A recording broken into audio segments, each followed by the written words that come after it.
Tvam Vaishnavi Shaktiranantavirya Vishvasya Bijam Paramasi Mayaya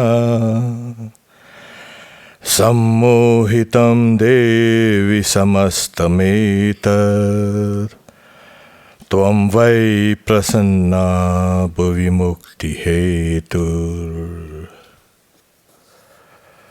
O Mother, Thou art the great primal energy, the source of the infinite strength.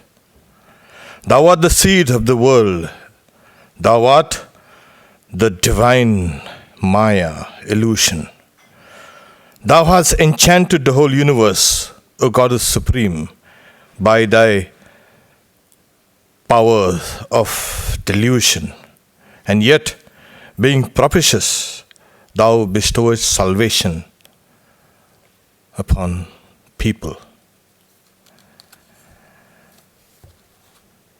Today, let's start with good morning, everybody. It's understanding oneself to the Divine Mother. And somebody said, why it's going to be a little tough topic? I said, I don't know whether it's going to be tough or no. I'll present what I know and I leave the rest to you all. And it's true, how much do we know? We may be the most knowledgeable people in the world in a particular area, and even that is not sufficient knowledge. But in other areas, we are just in the dark. As the Bhagavad Gita says, Ajnanena vritam jnanam. Knowledge is covered by ignorance, like fire is covered by smoke. And if we don't know anything about this universe, we won't know anything about ourselves, because both are linked, you see. The more you know about yourself, the more you'll know about the universe. The more you know about the universe, the more you'll know about yourself. And this is, people are surprised. Why do scientists speak like philosophers? Naturally, they will speak like philosophers, because the knowledge about themselves, ourselves, is growing. And what links the universe, the external world outside, and us, that reality also is revealed through our search. Take up any, either you take up study of the universe, or physical sciences, or you take up metaphysics, you will arrive at knowledge of yourself and about the Divine Mother. That's the topic, to understand ourselves through the Divine Mother. It's like when we look at a river, we want to study the river, we plunge in the river and we study the banks and the waters. But you don't really see that invisible river of water vapor up there, or you can't see that source of that river. So, similarly, when we look at ourselves, we look at things that are displayed, manifested by life. We don't really see that unseen principle, that unseen factor that actually binds us, holds us, is our core. It is impossible to know that without, as I say, grace. Because even knowledge becomes gracious to us. So when the deity of knowledge awakens us into pursuing that reality, we can't stop. When this is the situation in the sense of when knowledge is covered by ignorance, when we try to know something, we always try to situate ourselves between what is known and what is unknown. Always. You cannot stay in the area or the field of what is known. You'll be boring. Yeah. And if you stand in the field of what is unknown, you'll be like a fool. So people have decided, I think we need to stand here. This is a place where you need to stand. We know something about the known and something of the unknown. But as Swami Vivekananda said, that is not unknown, it is knowable. And humankind has been pushing that line gradually over thousands and thousands of years. Trying to understand ourselves and know ourselves is nothing new. Millions of people have pursued this as a career, as an interest, as something innate. And the collective human knowledge has been tremendous, and we have been slowly pushing these barriers. Now, in one of my talks out here on prayers, I said that, like today, we had such a beautiful opening song today. It's a hymn. Mother, thou art the power of Brahman. Oh, hi. And every time we have prayed, every hope that has emerged from the human heart, every, you can say, pain and gasp and everything that has emerged from the human heart, have they been answered or no? Does the divine even bother? We've been praying and hollering and shouting and dancing. Where is the divine? Where is the divine? Well, the divine does listen to our prayers. And that's what brings an avatar down. The avatar is an embodiment of all our prayers. So here we are. It's a little difficult for the divine to descend, of course. It reminds me of a small kind of story in the mythology. The Lord, after creating this complex universe, he's taking a little rest. As you know, God took rest on after 7 days or whatever. So he's taking a little rest, and then he hears some sounds coming from the earth. Saying, where's that guy? Just catch him. We want to ask him some questions. We want to see him. The Lord, he looked down. Everything is working in perfect order. The plants, animals, bees, everything, trees and everything. Except these humans hollering and shouting. Where's he? Where's he? So the Lord, and he sees them coming up to his heavens. So he leaves the heaven and goes to another heaven called the Kailash, a big mountain. He's saying, here on the top of this mountain, it's impossible. Nobody's going to come over here. After a while, he sees again the hollering and shouting. Where's that guy? Bring him down. He leaves that place, goes to the forest. There too, he goes and sits down beneath the ocean. There, in the forest and desert, everywhere. So as he was fleeing, he meets a divine sage, Narada. So he's saying, Narada is saying, what happened? What are you running from? Running away from? Oh, the world is perfect. Everything is running so smoothly. Except these human beings just searching and searching and searching. They want to catch me. What do they get after catching me? Well, and he's saying, I've exhausted all the places in the universe. So the divine says, there's one place you need to go. Go and sit down in their hearts.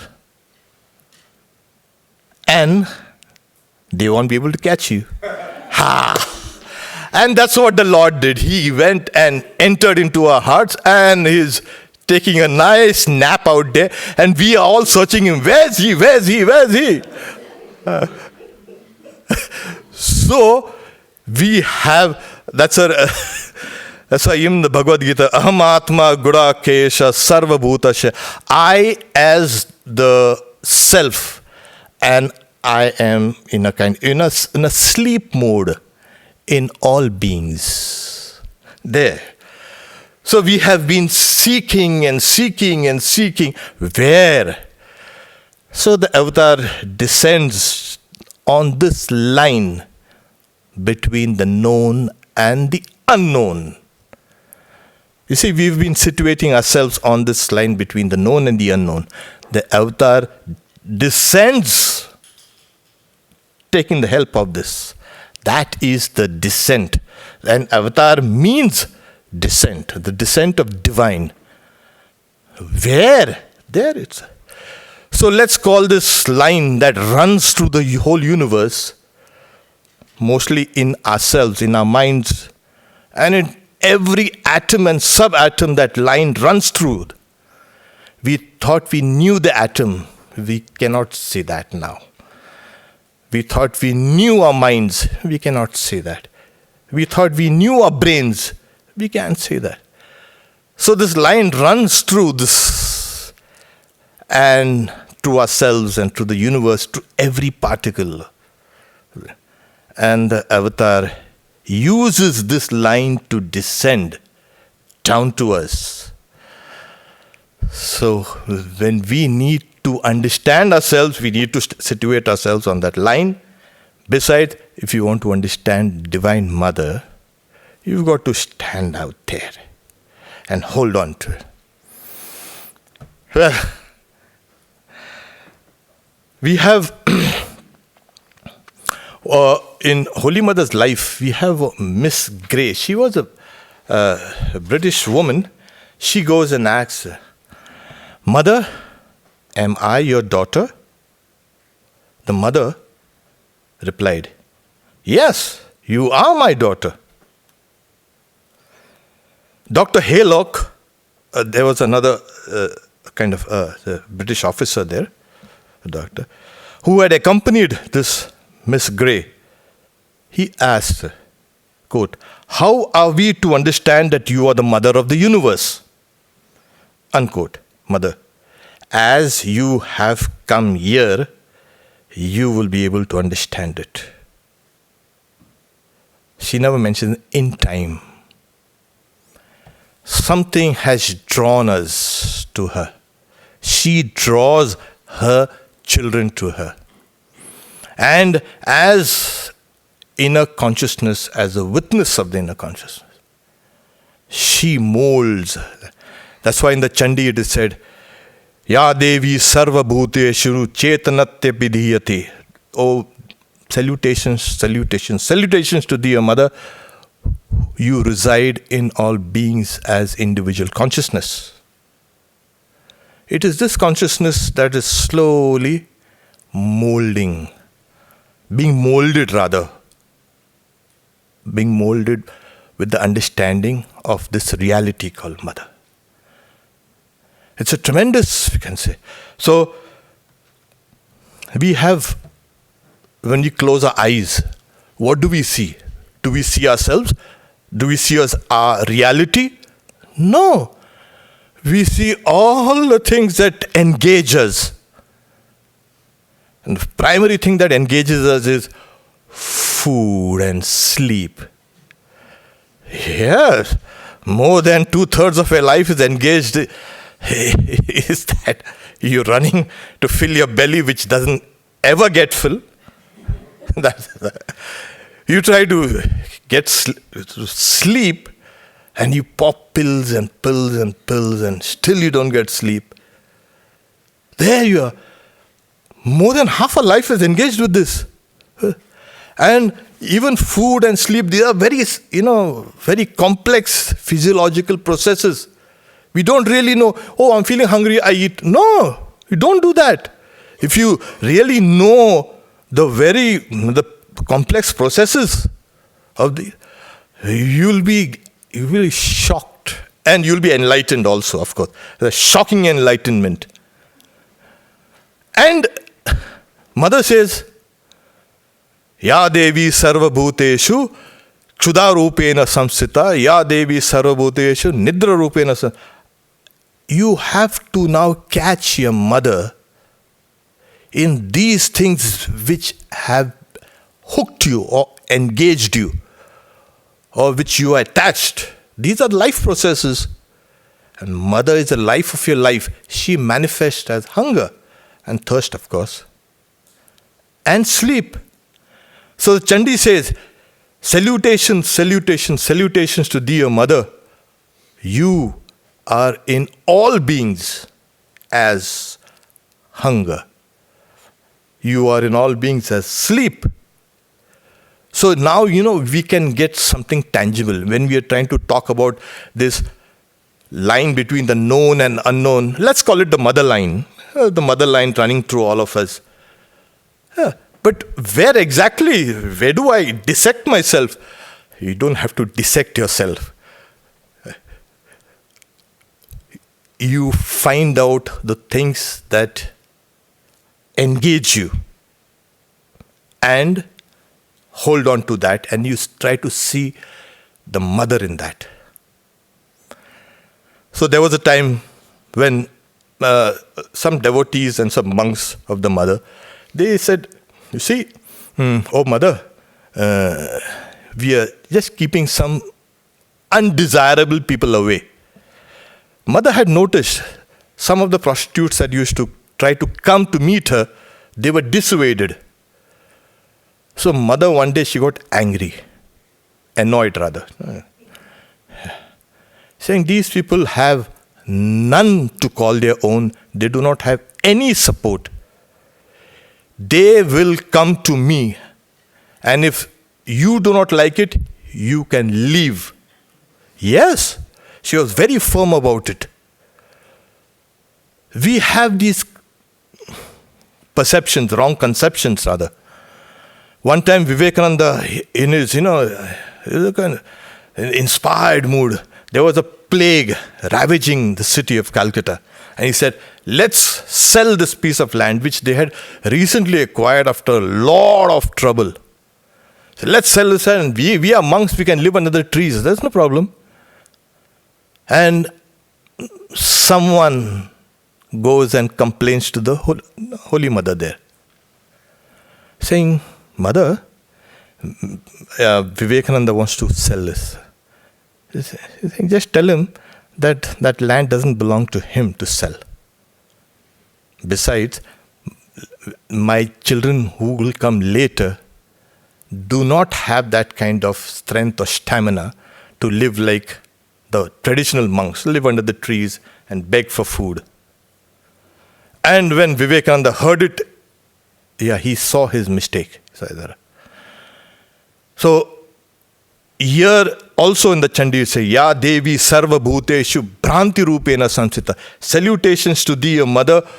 You reside in all beings as misperception. That's so in all our dealings, we have either we perceive correctly, because we are constantly biased.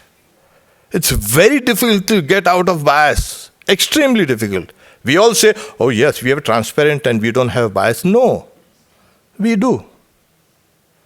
Inevitably. So, this is that misperception. This is bias.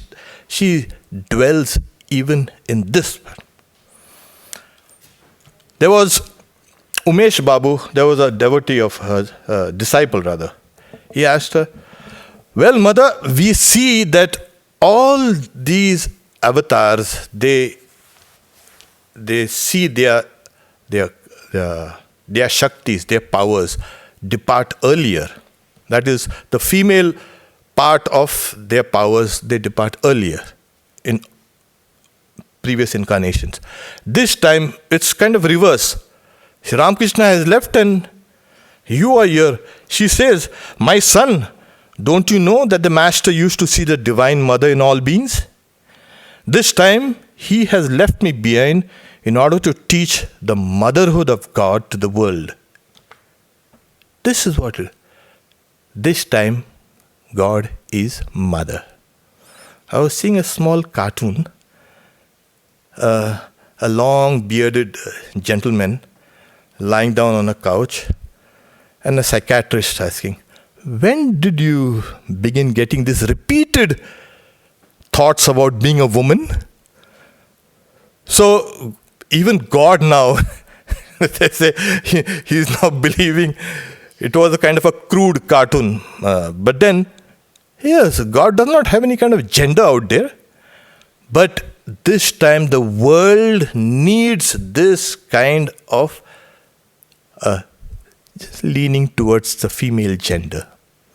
Because we have had enough of killing and raping and pillaging and murdering for the last, I don't know how many years.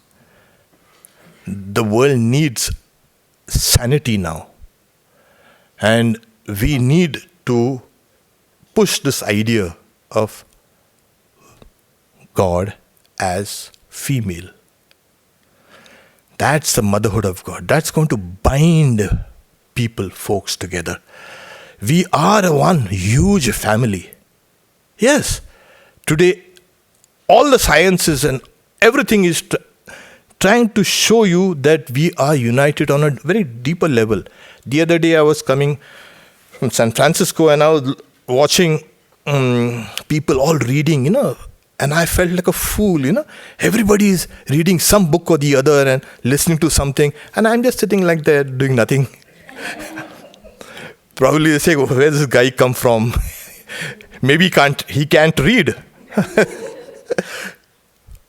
But I was trying to, whenever I'm not engaged with anything, I try to see the substructures or the underlying structures in everything. In the temple, on the airplane wing, on the wheels. It's a great engagement. You intellectually try to, rip out what covers the substructures. And you can see layers after layers after layers. We don't generally see. We have taken it for granted, But if we can see humanity like this, the substructures and the substructures, we are connected on a very deeper level with that reality. And that reality is that creatrix, that matrix. So, the Chandi also, Sri Chandi says, Ya Devi Sarva Bhuteshu Matrurupena Samsita. Salutations to thee, O Divine Mother. You exist in all beings as the Mother. Yeah. Of course, exist as a father also, but it's in all beings. It's not only the female beings. In all beings, that is males and females and insects and birds and animals and plants, everything. That energy as the life force as mother. Sri Ramakrishna once told Golapma, her attendant, she is Saraswati. She is a giver of knowledge. And this time, she has come hiding her celestial beauty. Otherwise, degenerate people or humanity might look at her with those lustful eyes and they'll commit sin. So, she is the beauty that gives everything beauty. She is original beauty. If she is not there, everything becomes dull and ugly. So, Ya Devi Sarva Bhuteshu Kanti Rupena Samsita. Salutations to thee, Mother, who reside in all beings as beauty. So we should know the source of our own beauty is that Divine Mother. Mother was constantly busy. And that is what is called the goddess of fortune. You don't get anything free. Yeah, you need to work for it. And Mother showed the way. She was constantly busy, And Sri Ramakrishna says, she is Lakshmi. She is the goddess of fortune this time. And the Chandi also says, salutations to thee, O Mother. You reside in all beings as the goddess of fortune. Yeah. And how fortunate we are, see? People, we wail and moan, oh, miserable me, unfortunate me. Why? You have the goddess of fortune herself within you. We simply don't exert and manifest that beauty and fortune in us. Ya Devi Sarva Bhuteshu Shraddha Rupana. Yesterday we had a long discussion on faith. You reside in all beings as faith. Faith. Not fate. So, faith is translated as astikya buddhi. That is the intelligence or the knowledge of reality. Astikya, asti. It is there, that isness. Whenever I see or hear or do anything, I am presented with two things. One is the real and one is the unreal part of everything here. When I choose the real part and I work this out in my life, I am being faithful. That is faith. That is called astikya buddhi. This is my support. And I lay down inch by inch a layer of this work or talent or knowledge because it is based on my faith. We have the Chandi also saying, Ya Devi Sarva Bhuteshu Trishna Rupan. We constantly hanker of things. You give a person everything he or she wants. It's not going to end there. He'll look at people around and say, I want that. I want this. We are like children. I want this. I want that. Give me that. And some time back I was seeing a young mother, she's trying to pacify her little child. Oh, mommy, give me that, give me that. And mommy was a tough one. She is not going to give her that. And she's hankering and crying and weeping, and all of us are kind of onlookers, watching. Let's see the fun. Let's see who'll give in. And mommy did not give in. And great, and we are also happy. The child wants a small kind of toy, which is, we found it's not worth there too much. So we are constantly, for 20 minutes the child was, mommy, give me that. And first we were irritated. Then I said, let's enjoy this whole thing. And then I found how we hanker. We are just pulled up by something and we are crying and crying. We are like that child. We also cry, but not for people to be disturbed. But then we are hankering after all these things. These are our emotions. They engage us. So mother is also, you must be able to see all these things in yourself and acknowledge, yes, these are part of my individuality, personality, and they are nothing but mothers. Mother has given me this. Mother will take care of this. Ya Devi Sarva Bhuteshu, memory. You reside in all beings as memory. Yes. Imagine if we don't have memory. Finished. Everything goes. Dementia, everything comes out. You are simply hollow beings. So mother is also memory. Mother is intelligence. Mother is the power to work. Because we find mother constantly working. Constantly.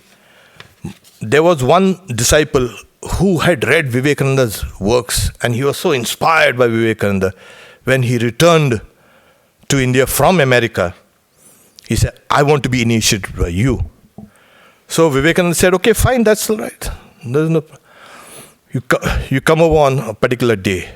He did go to where Vivekananda was staying in Belur Math, and Vivekananda was getting ready to initiate. He was meditating. He calls this particular boy, Surendra Sen, calls him. The master has told me that the one who is going to initiate you is greater than me. Hey, he fell down from the skies. Greater than you? Who can be greater than you?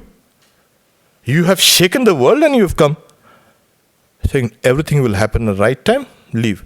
There were other two candidates, they were initiated. Later on, this young man was so depressed. He seen a dream, the goddess giving him the mantra. And he was seated on the lap of Shri Ram Krishna. He's saying, the goddess comes in, she shows him how to repeat the mantra. So he dismisses, just a kind of a dream. After a few months, he goes to where mother was staying during that time in a village home, Jarambati. And when he's seen her, saying, you are that goddess? Yes. Then she gave him the mantra, that same mantra which she got. Are you greater than Vivekananda? The mother smiles. You know, what happens is the scriptures exhaust themselves in trying to explain the highest state of consciousness, which is called the knowledge of Brahman. And Vivekananda had attained that knowledge of Brahman. And these are the few and the far between the gems of humanity. This is the highest possible experience that a human body can undergo. Well, these persons who were great knowers of Brahman, when they used to go to the mother, they used to tremble. Yes, actually they should tremble. Vivekananda used to tremble. He used to sprinkle himself with that sanctified water, Ganga water. Raja Maharaj, you could not even go out there. He used to make inquiries from somewhere far. And Vivekananda used to go make a long salutations, prostrate, and then get up and leave. Somehow they had recognized her. And for us, she is our mother. Oh yeah. They had seen that great power. It's greater than the knowledge of Brahman. So Chandi says, Ya Devi Sarva Bhuteshu Shakti Rupena Sam. You reside in all beings as a power. So all our powers are because of this Holy Mother. Then she had a tremendous compassion. There was a monk who was suffering and who was crying out loud in his pain. And mother too used to cry out loud, as if kind of she was sharing his pain. And that's what she used to do. She resides in all beings as compassion. It's just that, oh, I'm so sorry, you're suffering. No, compassion means you enter that other person inside and take a part of that person's suffering. That is what is compassion. So we have Nag Mahasaya was a great devotee. And one of the greatest disciples, householder disciple of Sri Ramakrishna. When he goes to the mother, and mother gives him a mango, but he's in a state of, they say urjita bhakti, that the devotion that has become, expanded or risen up. And he takes that mango and does not know what to do. He's rubbing it on his head and on his face and this and that. So mother gently holds him, takes a mango, cuts it into pieces and feeds him. And then she gives him a cloth which he does not wear. He ties it round his head and goes round and round. And at times when mother had fed him, sacramental food, in India we offer that in a kind of a leaf plate. So he ate the sacramental food, he ate a leaf plate also. Why? Because it's touched by mother. Everything is sanctified. And he used to mutter, mother is more compassionate than father. Mother is compassionate than father. So we have a kind of an, you can say, experience of mother's, you can say, compassion and power and knowledge and everything. One time,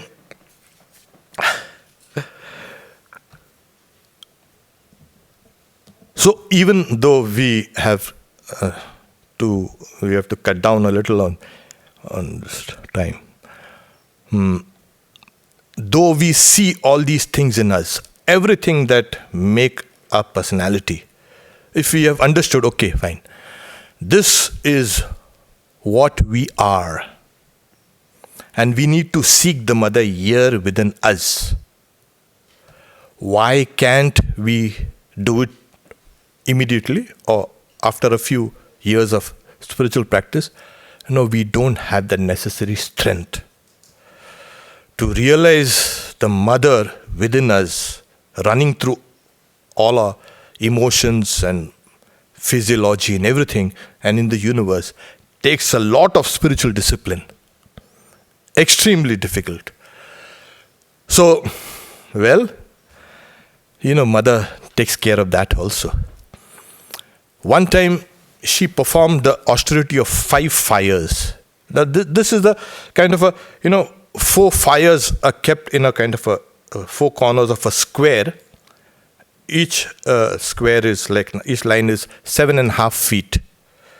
And you have the summer scorching sun. And sun in India, especially the summer sun, it scorches you. So that's a 5th fire. You light up a blazing fire on the 4 corners, and with the sun on the 5th, you go inside and sit down and repeat the name of God from sun up to sundown, without moving out, without eating or doing. No restrooms, no glass of water, no. You sit down and practice meditation. Meditate, repeat the name of God. So mother with Yogin Ma, she decided to do that. It was terrible. She used to bathe early in the morning with wet clothes, come and sit down. The fire had already been lit. And it's not a small fire, okay? It's quite a big blazing fire. I mean, like you're surrounded by fire, and then you have the sun, and she used to go and sit down inside and meditate. For the first time, she was terrified. And someone says, "Mother, don't go. You'll be okay." Yeah, she kind of fortifies herself and she goes inside. She did that for 7 days. And her skin and everything is burnt. Later on, a disciple asked her, saying, "Mother, why did you why did you go through this? They don't need it. As divine incarnation, they don't need it." She says, the disciple asks, "What was the need to perform such austerities?" Mother replied, "For the sake of you all, my children." So here also, mother has done what we can't do. She has performed the austerities for us. One time, Sri Ramakrishna, after he passed away, the mother decided to also give up her body. She didn't want to live in this world and in this body anymore. During that time, Sri Ramakrishna showed her a vision of a 10 or 12-year-old girl wearing red clothes, wearing those sacred beads, Rudraksha, and frolicking about, saying, "This is Yoga Maya." What is Yoga Maya? That's the power through which an incarnation of God descends and plays in this world. Now, after some days, she had forgotten about it. Her niece was named Radhu. She was the daughter of an insane woman. Due to some circumstances, she had lost her mind. And she was sitting in her village home. She's seeing that mad woman going around with dragging some patched clothes, and behind her a little daughter crawling in the dust. And mother sitting there on the veranda, she felt so compassionate. She runs, picks the child up, and as she lifts, the master appears and saying, "This is that Yoga Maya. Hold on to her." And we have seen, taking the support of that little girl, who was actually the form of the Yoga Maya, Yoga and Maya. She could retain her body and work in this world for our sakes, because her mind was so elevated. It was simply impossible for that mind to descend and work. What happens in this case is, when the mind is extremely elevated, the body suffers. There is one disciple of Sri Ramakrishna, Bhavanath. Sri Ramakrishna asked him, "Why don't you come to Dakshineshwar to meet me?" "Oh, you see, I've got my elbows and knees and my joints, all this paining and aching." So Sri Ramakrishna said, "Turn down or bring down your mind a notch or two. When the mind is too elevated, the body suffers." So the body of an incarnation is extremely precious. It has to be kept down by force, and that force is Yoga Maya. So she held on to that, and she lived and worked for us. In today's world, it seems, at least to me, as if we are that Radhu, we are that Yoga Maya.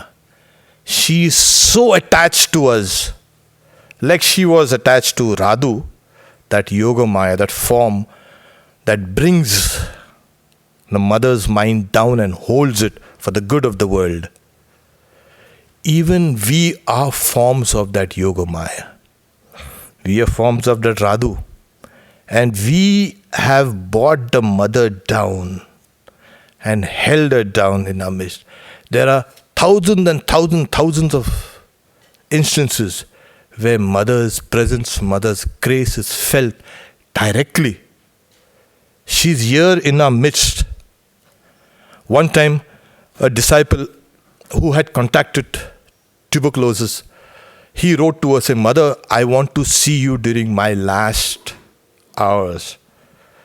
He's saying, "My child, it's not possible for me to travel such a long distance, but I'm sending you a picture of me. Keep looking at this. And I'm sending you something to read also." So she sent some Udbodhan. There's a journal in one of the Indian languages. You look at this picture and read this journal, bound volumes. And he did that. And very strangely, why strangely? Obviously, he was cured of his tuberculosis. That was before, all these medicines had been discovered. So we have mother herself say, "Look at this picture, I dwell in it." So one time, Sri Ramakrishna, one of her disciples, she says, "Mother, whose picture is this?" "Oh, this is my picture." A picture was clicked, and Ashutosh Mitra was the disciple. And mother, what she did was, she takes and salutes her own picture, places it on her head. Then he's saying, the disciple is laughing. Why? Why did you salute your own picture? Nobody salutes their own picture. Imagine if we take selfies and we keep on saluting our selfies. It will be crazy. So he's saying, no. Because there's a master in it also. We have this reality that has come down to us as the mother, who is within us, outside us. That line runs through us. We can't escape it. We are caught Morning I was going up from the temple and seen a beautiful spider web. Beautiful. And I seen a few spiders, caught in the web. And it was so beautiful. And amazing. I kept staring at it. We are caught in this net. You won't believe it. This line is running all through us. And that is the mother line. That she is working in order to free us. This time, we were extremely fortunate that we have such tremendous power that even Vivekananda used to get frightened, used to get, he should tremble to go. And yet, there was a disciple, he's saying, Mother, people from all over the country and even abroad, they come to see you. They have heard of you as the Divine Mother of the universe. And you are like a granny cleaning these pots and pans and sweeping this and mopping this. You're constantly busy. How do we understand you? The burden of this talk was understanding ourselves through the Divine Mother. How do we understand? My child, you don't need to understand me, she says. Just love me. And that is what we need to do. That's the easiest way. Love her. And you will find her manifesting within you. And gradually, you will, not only that, we have always been with her. She never condemned or despised anybody. He's saying, if my children get soiled, if they soil themselves, it is my duty to cleanse them and take them back in my lap. For her, there was no sin or sinner or anything like that. What kind of world is this with sin and sinner and all these things? It's all the mother. And we are her children.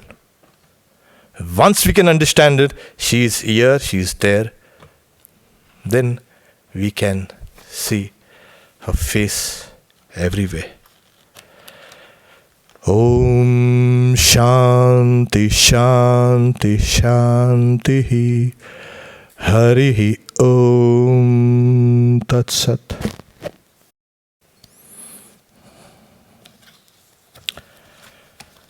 Priyatam Pundarikaksha Sarva Yagneshwaro Havi Tasmin Tushte Jagat Tushtam Prinite Prinitam Jagat.